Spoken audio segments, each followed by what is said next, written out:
প্রতিষ্ঠিত নতুন বাংলাদেশে সুবিধাবাদের রাজনীতি, মুনাফিকের রাজনীতি বাংলার মানুষ সহ্য করবে না।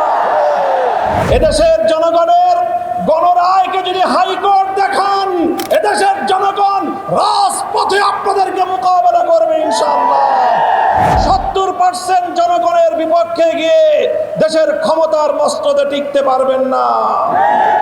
আপনাদের ভুলের খেসারত দিতে হয়েছে আমাদেরকে। 25 বছর পর্যন্ত গুম, খুন আর হত্যার রাজনীতির শিকার হতে হয়েছে। 11 দলীয় ঐক্যের পক্ষ থেকে আয়োজিত গণভোটের রায় বিরোধী সরকারের অবস্থানের প্রতিবাদ, গণভোটের রায় কার্যকর করার দাবিতে বিক্ষোভ মিছিল পূর্ববর্তী এই সমাবেশে উপস্থিত নেতৃবৃন্দ, সমবেত বিক্ষুব্ধ জনতা,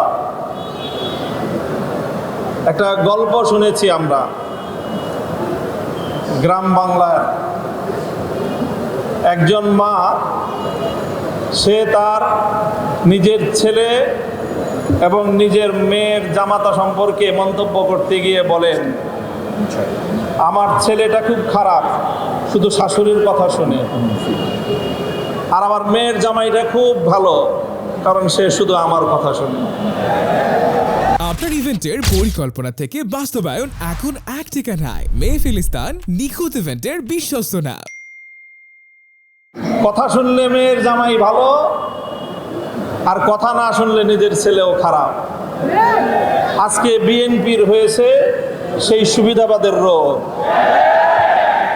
অন্তর্বর্তীকালীন সরকার প্রবর্তিত অধ্যাদেশগুলোর মধ্যে যেগুলো ক্ষমতাকে বৃদ্ধি করে সরকারের এবং সরকারের আরও নিয়ন্ত্রণ প্রতিষ্ঠা করতে সহায়তা করে, সেই সকল অধ্যাদেশগুলো বিএনপির খুব পছন্দ। আর যে সকল অধ্যাদেশগুলো, যে সকল প্রস্তাবনাগুলো জাতির কাছে জবাবদিহিতায় বাধ্য করে, সেগুলো তাদের কাছে খুব অপছন্দ।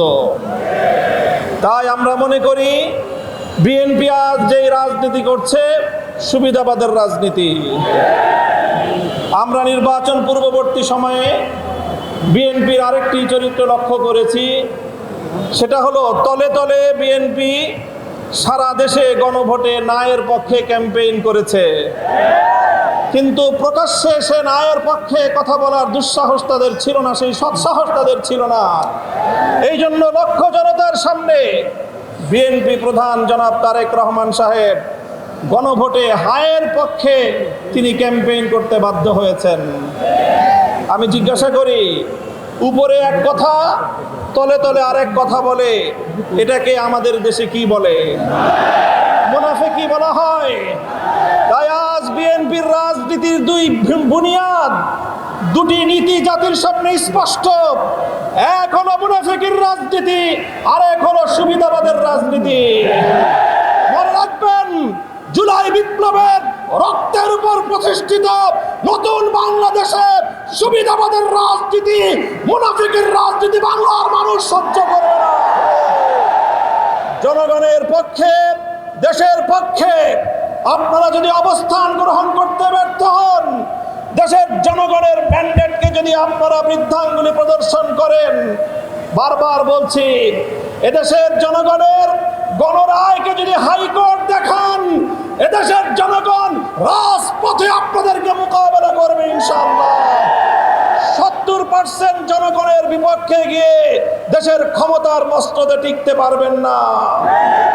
শহীদ জিয়াউর রহমান, বেগম খালেদা জিয়ার সন্তান, কান খাড়া করে শুনে রাখেন, জনতার বিরুদ্ধে গিয়ে কেম হাসান আজিজ মার্কা নির্বাচন করার চেষ্টা করলে পরিণাম শুধু আপনারাই পড়বেন তা নয়, আপনাদের অপকর্মের কারণে দেশপ্রেমিক রাজনৈতিক সংগঠনগুলোর নেতা কর্মীরা 28শে আগস্ট কিভাবে রক্ত দিয়েছে ঢাকার রাজপথে বাংলার মানুষ সে কথা ভুলে যায় নাই।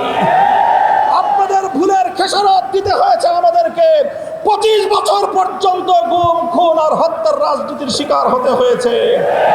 তাই আমরা চাই ভালোয় ভালোয় দেশ পরিচালনা করেন, জনগণের রায়ের প্রতি শ্রদ্ধা প্রদর্শন করেন, অন্যথায় রাজপথে সংসদে আমরা আপনাদেরকে মোকাবেলা করবো ইনশাআল্লাহ। বিসমিল্লাহি ওয়া ফাতহুন কারীম।